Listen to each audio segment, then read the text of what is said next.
का हो?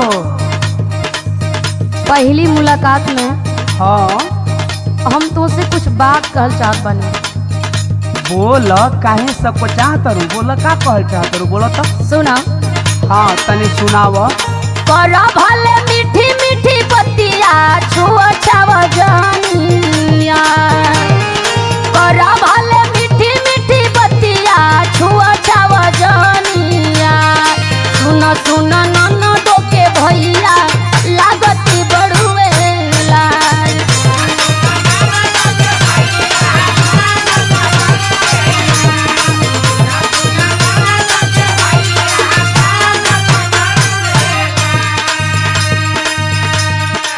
अच्छा ई बताव, छोहलू हो तो पहला मुलाकात में इहे बहुत बढ़िया बात कह देलू।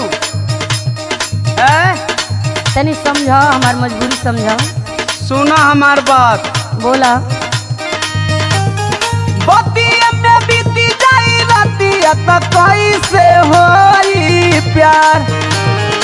बतिया में बीती जाई रातिया तो कैसे होई प्यार। सुना सुना सासू जी के धियावा घुंघुटावा लेवे दातार।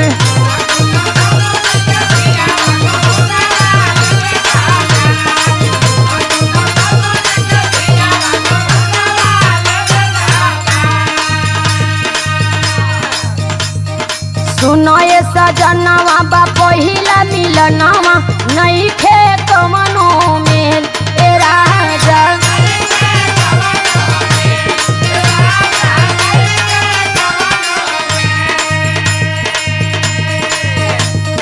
बाबा घरे रहली त गुल्ली डंडा खेलली, खेलली ना प्यार वाला खेल ए राजा।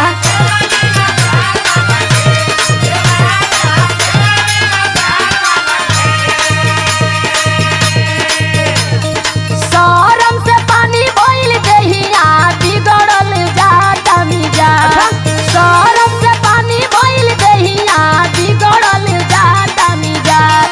सुन सुन ननदो के भैया लागत बड़ुएला। लगहिए करबू की गाड़ी आगे बढ़ी। अरे बड़ी न तनी सबूर कर।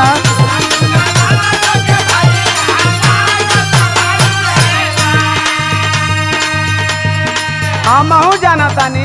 का जानत रहो? सुन, सुनावा। बाबा के अंगनावा में बीतल बचपनावा, खेली कूदी